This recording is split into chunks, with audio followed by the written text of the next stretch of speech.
For the best aerospace era, this is Mansplaining. Here's the host, Anthony L. Seeley.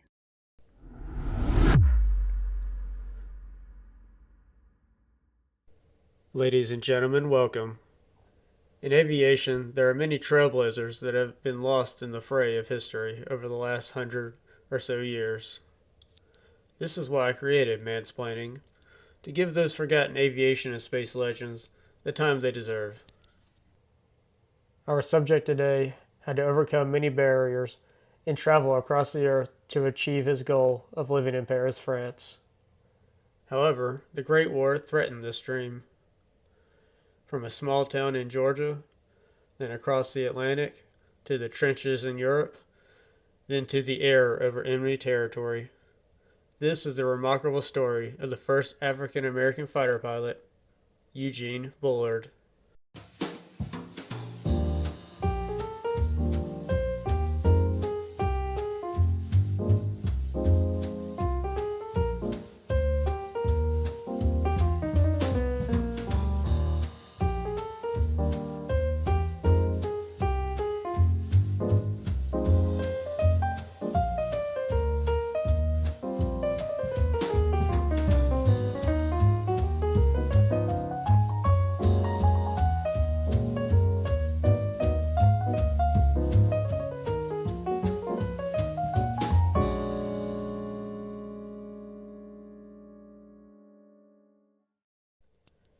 Paris, France, the city of light, a city that has captivated millions with its attractions like the Eiffel Tower, along with its culture, its art, its cuisine. For a young Eugene Bullard, it was his goal. It was his promised land. It was his light at the end of the runway. Eugene Bullard was born in a small town of Columbus, Georgia, about 107 miles southwest of Atlanta, on October 9th, 1895. He was the seventh of 10 siblings, and his father called him the Lucky One. His father, William Bullard, was the son of a slave, and his mother, Josephine Yokely Thomas Bullard, was a full-blooded Creek Indian.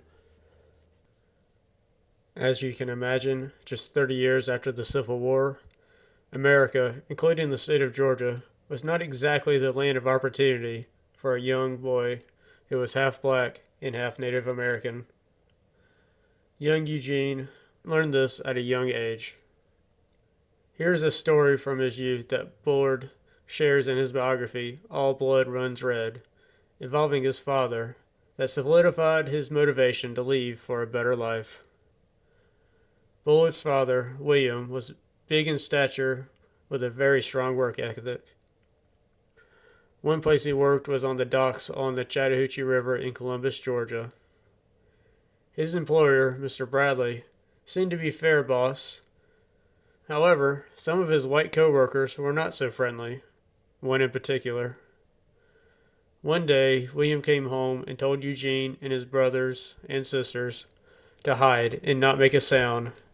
They complied, while his father sat in a chair holding a shotgun staring intently at the front door. William was a hard worker, but took harassment from his white supervisor. You know the type. That coworker who always has a terrible attitude and who always got away with everything. The harassment and talking behind his back got the best of William. One day his supervisor pushed William too far and he could no longer take it. William spoke to his boss Bradley about his supervisor's behavior on more than one occasion. However, nothing was ever done about it, of course. One day, in retaliation for reporting the harassment, a confrontation occurred, resulting in a large gash on William's head. William picked up and threw his supervisor over the dock and into the cargo hold of a barge. His boss Bradley told William to go home and lay low before the word of the altercation spread. That night, a drunken mob came to Bullard's home, looking to hang William. With the house dark and quiet, the mob moved on, thinking they had skipped town. This intense moment solidified Eugene Bullard's decision that this was not the life he wanted to live. Eugene Bullard, who was around 10 years old at this time, boarded a train to Atlanta and never looked back. Paris, France was his intended destination. Bullard, like his father, had a strong work ethic and an attitude that no job was too small. This helped him make his way from Atlanta to other parts of Georgia and eventually north to Norfolk, Virginia over the next few years. In the Norfolk harbor, Bullard saw many large ships and planned to become a stowaway on one, hopefully bound for France, or at least somewhere close. Keep this in mind. Bullard had no formal education to speak of past the second grade. He did, however, have street smarts and a likable personality. He found a ship whose crew was speaking a peculiar language that he had never heard before. Bullard did not know whether it was French, Russian, Italian, but he hoped that the crew was from Europe, and anywhere in Europe was closer to Paris, France, than Norfolk, Virginia.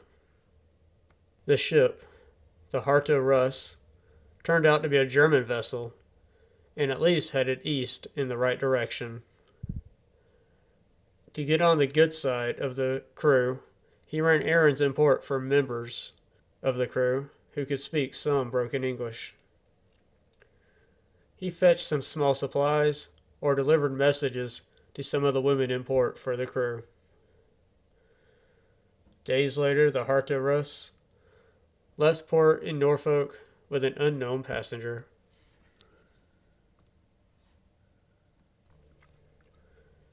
After a week or so, Bullard eventually was discovered and taken to see the captain, Ernest Westfall, who was not happy about having a stowaway and threatened to toss him overboard. Bullard cleverly replied, "The fish have plenty to eat without me." The captain laughed at this response.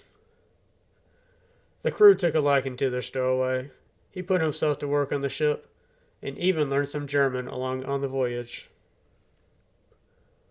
The Martha Russ pulled into port in Aberdeen Harbour, Scotland, where Bullard was left off, as this was the law of the sea regarding stowaways. The captain even paid him for his efforts on the voyage. Being clever, a hard worker willing to do any job, and having a likable personality has served him well so far in his journey. Bullard, who is around 18 now, made his way down from Aberdeen to Liverpool, England, where he began to make a life for himself. He made friends, found work, even had his first romance since crossing the Atlantic. One job was at a boxing gym, cleaning up the facilities. Bullard was in the prime of his life and decided to get in the ring himself. By the way, his name, Eugene Bullard, just sounds like a good boxer's name, doesn't it? Bullard was a welterweight, and known in the ring as the Sparrow, a nickname that he had gotten from his early days back in Georgia. Many of the top African American boxers of the time, like Jack Johnson, Bob Scallion, and Aaron Brown, left the U.S. for Europe for more title opportunities, as well as less racism. Bullard also performed in a traveling show, singing and playing music. His romance was short-lived, however. Bullard fell for a professional lady of the night. She seemed to not want to give up this occupation, and he still had his sights on Paris. He arrived at his apartment one day and found his stuff outside the door. That was that. No more distractions. His career as a performer, and more so as a boxer, led him to his ultimate destination, the City of Light, Paris, France.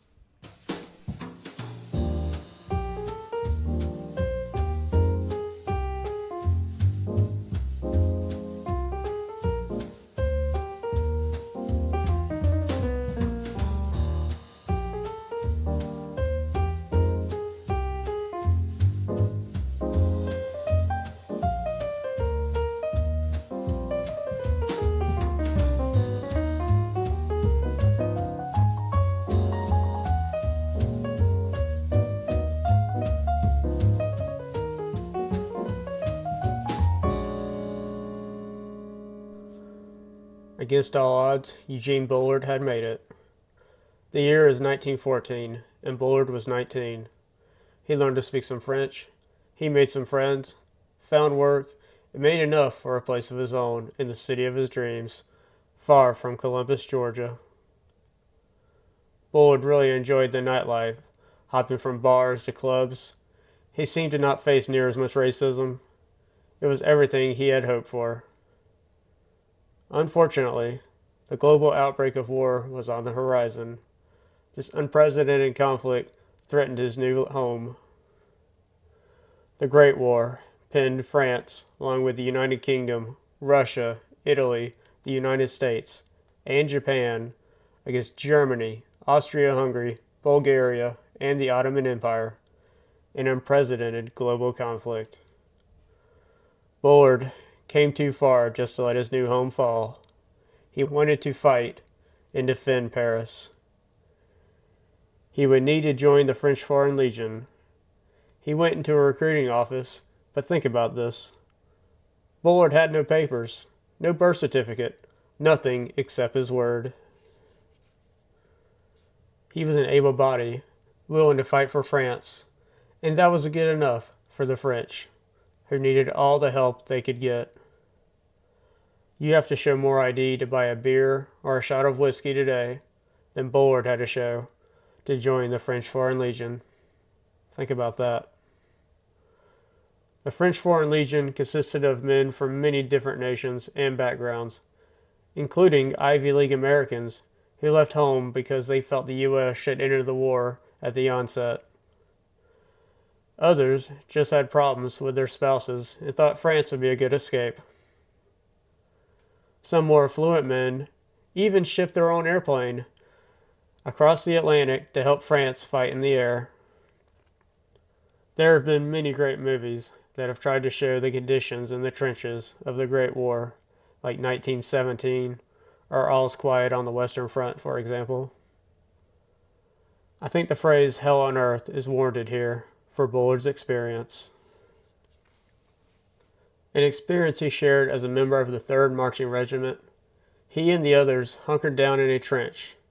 A French soldier about 10 feet away from him was hit directly by a 77mm shell, and in an instant he was gone without a trace. Another account Bullard shares from February 23, 1916, near the village of Vaux in France.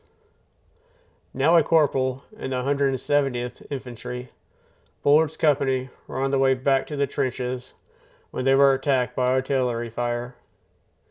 He and some others took shelter in a nearby barn. Bullard, like the others, took cover. He found an old mattress and pulled it on top of himself, just as a shell impacted the roof, killing 4 men. He took a shot to the face, way harder than he had ever taken in the boxing ring. A piece of shell punched the right side of his jaw, knocking out many of his teeth. Somehow he was able to get up and get help for the other survivors. His injuries did not keep him out of the fight, though. His face was patched up and some damaged teeth were removed. Pain never hurt nobody, right? Back to the front he went. The trench was full of mud, blood, and death. The blow that took him out of the fight in the trenches permanently happened on March 6, 1916. A shell exploded in the trench close by Bullard, throwing him and knocking him unconscious. A remnant of the shell gashed his thigh badly. Bullard was boarded onto a train, headed west, away from the front. Up until now, Bullard did not seem to have any interest in aviation. During his 3-month rehabilitation in Lyon, France, Bullard met an air commandant. Bullard seemed to be able to make friends wherever he goes. Ferrolino, an air commandant who was also rehabbing, suggested that the sky may be a way for him to get back into the fight. He would never be cleared medically to return back to his unit. Ferrolino suggested that he look into aviation because the French Air Service was in need of pilots and gunners. Bullard's injuries would not be a hindrance in an airplane. It was something he kept in his mind after he returned back to Paris. He mentioned this idea to his friends back home.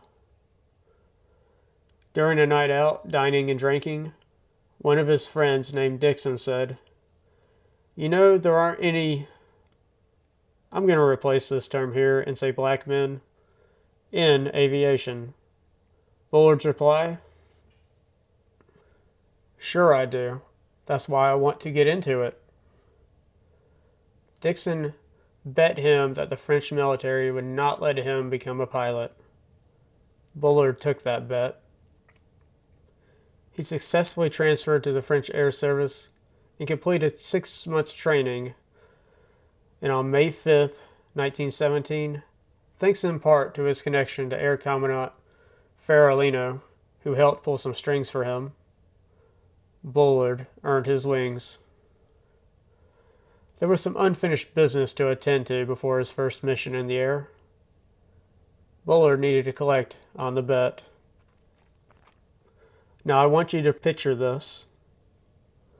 A group of friends are at a bar with their backs turned. He walks tall and confidently up to this group, wearing the sky blue French tunic with the gold wings on his collar. He taps Dixon on the shoulder, and they all turn around. The group hollers and congratulates Bullard as Dixon hangs his head because he knows he just lost the bet. I'm not saying that's how it happened word for word, but that's how I picture it. And I would have loved to have been there to see it. The entire group spend that night celebrating. Now, in the book All Blood Runs Red by Phil Keith and Tom Calvin has the bet amount at $2,000. I'm not sure about that figure because that's a lot of money. Adjusting for inflation, that's worth $57,920 in today's money, according to the internet. Either way, Bullard now had more money than he ever had before in his life. He was also a fighter pilot.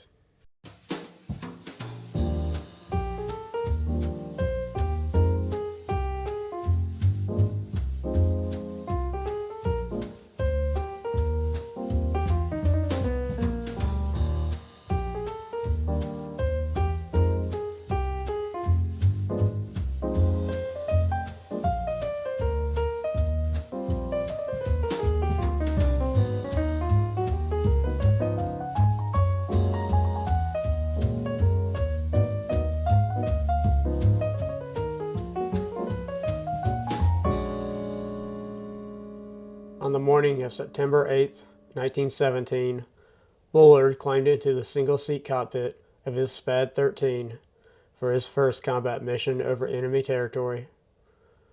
On both sides of his plane was a picture painted of a heart stabbed with a dagger with the phrase, "All blood that flows is red." Amazingly, Bullard had a small co-pilot with him. After one wild night bar hopping and drinking, Bullard became the caretaker of a pet Capuchin monkey named Jimmy. Because who hasn't come back with a pet monkey after a night out on the town? Jimmy, adorned with his own flight suit like Bullard's flight gear, flew with him on missions. Jimmy rode along tucked into the front of Bullard's jacket. Amazing. Bullard's first mission was historic, however uneventful, because he and the other 13 French fighters did not encounter any Germans in the air. That afternoon's mission was very different. The French squadron of 33 Spads and Nieuports encountered 4 German Gotha bombers and 16 Fokker fighters. The rookie pilot found himself in the fray with fighters maneuvering in every direction. One of the German Gotha bombers exploded spectacularly in midair. The other 3 bombers were shot down, along with 2 German Fokkers. 2 of Bullard's squadron mates were lost. Bullard had shot 78 rounds during the engagement. After landing back at base, a mechanic showed him that there were 7 bullet holes in the tail of his SPAD 13. He had no idea he had been hit. He survived and helped prevent the enemy's bombing raid. Rookie pilots were easy prey for seasoned enemy fighter pilots. Bullard was an exception. On another mission, in November, Bullard, along with 14 others, took off into the early cold morning air. Pilots were usually only given some coffee before being sent up on missions. At 3,000 feet up, they spotted 10 black objects in the clouds. German Fokkers. The dogfight was on. The once calm, cold sky was now full of chaos. Among the diving, climbing, and maneuvering of the fighters trying to get into prime firing position, Bullard felt his SPAD 13 tremble as bullets pierced the fuselage. Bullard performed a barrel roll and climbed, evading the attack. He realized his SPAD 13 was not mortally hit, but he was now half a mile away. As Bullard turned back to the action, he spotted a Fokker triplane. The pilot of the solid black Fokker did not appear to see Bullard as he took a wide right turn outside the main dogfight. Creeping up behind the German enemy, Bullard set his sights and fired 24 rounds. He hit his target. The dark smoke began to emit from the aircraft. However, the German, or Boche, as the French call them, was now aware of his attacker's position and evaded. After some acrobatic maneuvers, Bullard lost sight of the triplane. The skilled German pilot was now on his tail. A desperate dive down and to the right was Bullard's escape plan. The ground was approaching fast, and more bullets were tearing into Bullard's SPAD. Bullard's initial attack, however, took its toll on the enemy aircraft. The menacing triplane engine produced more smoke as his pilot broke off and spiraled down. That was the last he saw of his attacker.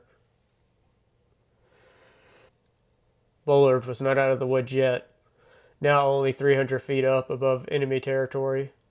German machine gun fire came from a nearby hill, damaging his engine. Oil splattered and blinded his sight. Bullard crash-landed into a bog. He survived the crash landing, but was still taking fire. Bullard assumed he was still over the enemy line and decided to stay sheltered behind his downed SPAD. That night he heard voices approaching. Fortunately, the voices turned out to be French. He and his plane were recovered. The mechanic counted 96 bullet holes. Bullard, now safely back at base, was asked by his commanding officer if he had a death wish. He didn't understand the question until he was informed that his opponent was a member of Mumford von Richthofen's Flying Circus. No one could confirm what happened to the Black Fokker triplane fighter after he broke off his pursuit and spiraled down. But in Bullard's mind, he had his first victory. For a victory or a kill to be official, the downed enemy plane had to either be witnessed on the Allied side or confirmed by those on the ground. On another cold and cloudy November day, Bullard lost his other French fighters he was flying with. After coming out of a cloud, he saw 7 aircraft positioned thousands of feet below. Bullard wondered why they were so far away until he said, "Wait a second, there are 7 planes. I was the 7th. He had a prime position over 7 German Pfalz aircraft. Bullard dove down to attack the rear plane. At 50 yards, Bullard squeezed the trigger as bullets pierced his target up the fuselage. The German pilot turned his head around just in time to get hit in the face. The Pfalz stalled and went down. Bullard took a shot at one of the other Germans, but he was greatly outnumbered, so he raced from cloud to cloud for cover and back to base. Records from this time are far from accurate. However, in the span of about 3 months, Bullard flew around 25 missions and possibly had 2 victories or kills. Those numbers might not seem like much. He would have been in the cockpit sooner and longer if it wasn't for a racist Californian doctor named Dr. Gross, who held back Bullard's aviation career. Interestingly, after the U.S. entered the Great War, Americans fighting for the French were supposed to report and join U.S. forces. That caused an interesting problem in Bullard's case. Aviation was under the U.S. Signal Corps. The Army at this time in history was segregated and did not have an all-black fighter squadron, so there was no place for Bullard. He remained in the French ranks. Now I want you to consider that some estimates have the death toll from the Great War somewhere between 8 to 10 million, and that's just the military personnel estimates. Those numbers are more staggering when set against the global population at the time, which is 1.7 billion according to the U.S. Census.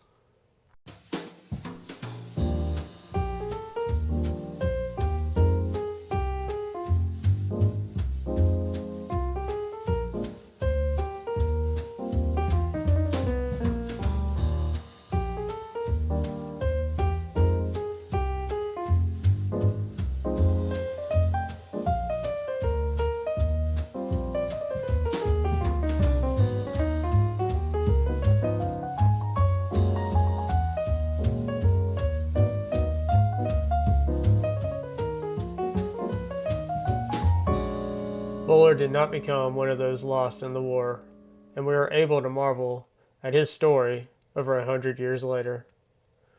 From Bullard's humble beginnings in Columbus, Georgia, with a second grade level education, he learned German and the French language. He served in the trenches and in the sky of the Great War. He already accomplished more than most before their 25th birthday. I think a movie about his life would be amazing. There is a character from a movie loosely based on him. Have you seen the movie Flyboys, released in 2006? It's about Americans who volunteer to fight for France as fighter pilots. And as usual, it has the tagline, based on a true story. There is a character named Eugene Skinner, played by Abdul Salas. He is introduced in the movie by getting out of a boxing ring after a match. His motivation was to join the war effort because France treated him better than his own country, the U.S. The movie is okay. The action scenes are good. After the war, he attempted a comeback in the boxing ring. However, his body was just not up to that. He did become a businessman and owned a nightclub and ran a boxing gym. Bullard also did some spying for the Allies during World War II. He did speak German, after all. If you want to read more about Bullard's life, I recommend the book All Blood Runs Red by Phil Keith and Tom Clavin. I don't always get the sense that I would like or want to hang out with the person that I research. In Bullard's case, I feel like I would like to have a drink with him at a bar. I will profile a great number of people that were inspired to take to the sky at a young age and dedicate their life to aviation. Bullard was not one of those people.